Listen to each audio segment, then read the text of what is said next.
بسم الله الرحمن الرحيم نحمده ونصلي على رسوله الكريم أما بعد وعن عمرو بن العبس رضي الله تعالى عنه قال أتيت رسول الله صلى الله عليه وسلم فقلت يا رسول الله من معك على هذا الأمر قال حر وعبد قلت ما الإسلام قال طيب الكلام وإطعام الطعام قلت ما الإيمان قال الصبر والسماحة قال قلت أي الإسلام أفضل قال من سلم المسلمون من لسانه ويده قال قلت أي الإيمان أفضل قال خلق حسن قال قلت أي الصلاة أفضل قال طول القنوت قال قلت أي الهجرة أفضل قال أن تهجر ما كره ربك قال فقلت فأي الجهاد أفضل قال من عطر جواده وأهرق دمه قال قلت أي الساعات أفضل قال جوف الليل الآخر رواه Ahmad.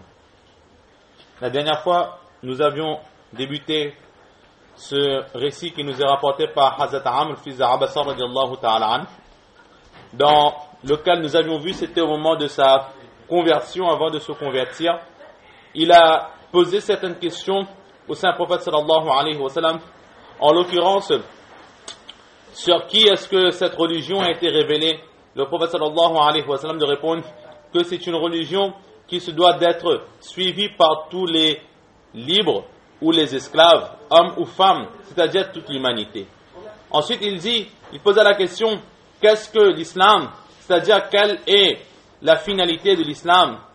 Le prophète sallallahu alayhi wa sallam de répondre que le vrai musulman, la finalité de l'islam, le message propagé par l'islam, c'est de propager de belles paroles, des paroles douces et de nourrir son prochain.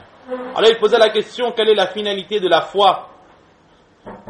Le prophète sallallahu alayhi wa sallam de dire que le vrai croyant, c'est celui qui arrive au stade de l'endurance et de l'acceptation, et avec cela, il arrive au stade de la générosité. Il se détache entièrement de tout ce qui est éphémère, tout ce qui est terrestre. Ensuite, il pose la question, Ayul Islami Afzal, quel est le meilleur des croyants, le meilleur des islams?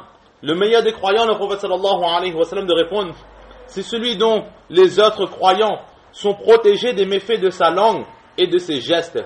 Alors il pose la question, quel est le meilleur, la question précédente, quel est le meilleur des musulmans? Et le prophète sallallahu alayhi wa sallam de répondre que le meilleur des musulmans, c'est celui dont les autres musulmans sont protégés des méfaits de sa langue et de sa main. Et ensuite, la question qui suit, quel est le meilleur des croyants? Et là, le prophète sallallahu alayhi wa sallam de répondre que le meilleur des croyants, c'est celui qui a le meilleur des comportements, le meilleur des caractères. Nous étions arrivés jusque-là. Ensuite, arrivait la question, Ayyus salati afzal, quelle est la meilleure des prières? Le prophète sallallahu alayhi wa sallam de répondre que c'est la prière dans laquelle le croyant reste longtemps debout dans la lecture du Coran. Voilà, nous étions arrivés plus précisément à cet endroit et nous avions aussi vu la petite divergence qu'il y avait entre Imam Abu Hanifa rahmatullah alayh et Imam Shafi rahmatullah alayh en ce qui concerne le meilleur des comportements. Qu'est-ce qui est meilleur pour celui qui accomplit les prières? Il a une demi-heure devant lui. Vaut mieux que durant ces demi-heures, il n'accomplit que 4 rakats de namaz, mais dans lesquels il lit de grandes sourates, ou est-il mieux pour lui d'accomplir une vingtaine de rakats dans lesquels il lira des petites sourates? Nous avions vu cette divergence qu'Imam Shafi rahmatullah alayh, il préfère qu'un croyant accomplisse un maximum de prosternation. S'il faut, il diminue sa lecture, mais le mieux c'est d'accomplir un maximum de prosternation, 10, 15 ou 20. Alors qu'Imam Abu Hanifa rahmatullah alayh, il dit que la meilleure des prières, c'est celle dont laquelle le croyant reste debout le plus longtemps. Nous avions déjà vu cette divergence. Juste un petit point à éclairer, nous l'avions déjà fait dans le cours d'Abu Daoud, mais ceux qui n'étaient pas là, juste un petit rappel. Nous avions dit que notre croyance que nous avons sur l'enseignement d'Imam Abu Hanifa rahmatullah alayh, et que Imam Abu Hanifa rahmatullah alayh, il est à 99% sur la droiture dans son enseignement, que son enseignement est à 99% juste, et il y a 1% d'erreur. Suite à cela, l'éclaircissement qui doit être fait, c'est que nous ne devons pas avoir cette croyance que les autres imams, imam Shafi'i, rahmatullah alayhi, imam Ahmad ibn Hanbal ou encore imam Malik, alayhi rahmat, eux, ils donnent un enseignement erroné. En aucun cas, leur enseignement n'est erroné. Ces 4 savants, ces 4 choisis d'Allah subhanahu wa ta'ala, ont donné le meilleur des enseignements pour pouvoir arriver jusqu'à Allah subhanahu wa ta'ala. Tous les enseignements sont bons et tous les enseignements sont basés sur le Coran Sharif et les hadiths. Mais en tant que disciple de Imam Abu Hanifa rahmatullah alayh, l'exemple que nous avions donné de l'école d'Abu Daoud Sharif, c'était que une classe qui a une même classe, par exemple la classe de CM2, il y a dans l'établissement plusieurs professeurs. Maintenant, si nous questionnerons l'élève et nous lui demanderons quel est le meilleur des professeurs de CM2, si vraiment il a de l'amour pour son professeur, il dira que le meilleur des professeurs, c'est le mien. Alors que les autres professeurs donnent le même enseignement, le même manuel, les mêmes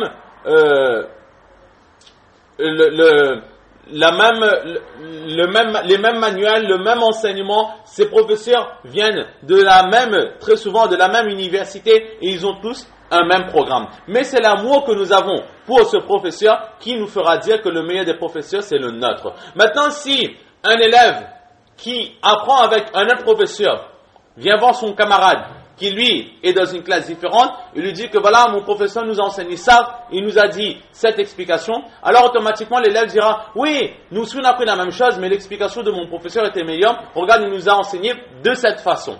Et là, les 2 élèves vont commencer à un petit peu se corréler, pas de haine, mais juste pour montrer que chacun essaiera de démontrer que son professeur est le meilleur.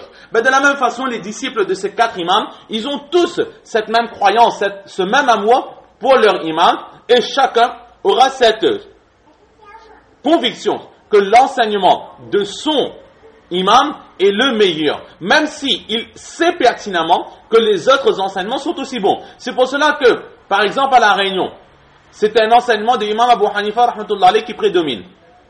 Dans les mosquées, la majorité des fidèles de la mosquée sont des personnes qui suivent l'enseignement de l'imam Abu Hanifa rahmatullah alayh. Maintenant, si demain, il y a quelqu'un de métropole ou d'un autre pays qui vient accomplir ses prières dans cette même mosquée, mais qui lui suit l'enseignement de, par exemple, Imam Shafi'i ou Imam Ahmad ou Imam Malik alayhimur rahma, personne ne contredira cette personne sur ses pratiques, car nous savons que c'est un enseignement qui correspond aux enseignements du saint prophète sallallahu alayhi wa sallam, qui correspond à l'enseignement des hadiths et du Coran. Nous le savons, mais juste par amour pour notre imam, nous avons cette conviction que son enseignement est à 99% bon et 1% de chance d'erreur. Et chaque disciple de chaque imam, il aura cette même croyance vis-à-vis de son imam. C'est pour cela que lorsque la question se pose que oui, s'ils sont tous sur le même enseignement, ils sont tous sur le droit, pourquoi est-ce que nous n'avons pas le droit de temps en temps de pratiquer l'enseignement des autres imams? La réponse est dans ces paroles que nous venons de dire, que nous avons cette conviction que notre imam, il est à 99% sur le bon chemin, avec 1% d'erreur. C'est-à-dire que lorsqu'il nous a donné un enseignement, un masla par exemple, alors à 99% nous allons dire qu'il a raison. Mais il y a une possibilité d'erreur de son enseignement. Alors que les autres imams, que certains veulent suivre en même temps de suivre leur imam initial, nous avons quoi comme conviction? Cette conviction qu'il est à 99% dans l'erreur, dans son analyse, dans sa façon d'analyser les hadiths et le Coran pour ce masla, et il a 1% de chance, il y a une possibilité qu'il soit dans le juste. Mais nous sommes quasiment sûrs qu'il s'est trompé dans sa façon d'analyser les hadiths et le Coran. Alors pourquoi est-ce que nous allons suivre quelqu'un au sujet duquel nous avons cette conviction que dans son analyse, il y a des erreurs. Et nous avons cette conviction que notre imam, il est dans le droit. C'est pour cela que la logique elle-même veut que nous restions fermes à l'enseignement de notre imam. Mais, nous le rappelons, chaque imam, à leur place, sont dans un enseignement correct, un enseignement qui se base sur le Coran et les hadiths. Mais si par exemple demain, nous avons un code d'un autre imam ou d'un très grand pieux ou d'un très grand savant qui vient et qui donne un nouvel enseignement, et que si nous regardons avec attention, nous voyons que son enseignement est contraire à la sunna, au Coran, contraire à l'enseignement qui nous a été laissé par les pieux compagnons du Saint-Prophète sallallahu alayhi wa sallam et par les pieux qui nous ont transmis cette religion, alors cette personne, elle, étant donné que son enseignement ne sera pas correspondant au Coran et au Hadith et à l'enseignement des pieux compagnons du Saint-Prophète sallallahu alayhi wa sallam, cette personne ne sera pas suivie. Or, les 4 imams, leur enseignement sont basés uniquement sur le Coran, les hadiths et l'enseignement des pieux compagnons du Saint-Prophète sallallahu alayhi wa sallam. C'est pour cela que ces 4 imams sont dans le droit. Donc nous continuons sur le hadith de la dernière fois. Hazrat Amr ibn Abbas radiyallahu ta'ala anhu qui continue et qui pose une nouvelle question au Prophète sallallahu alayhi wa sallam. Il dit: Ayyul hijrati afzal? Quel est le meilleur des sacrifices?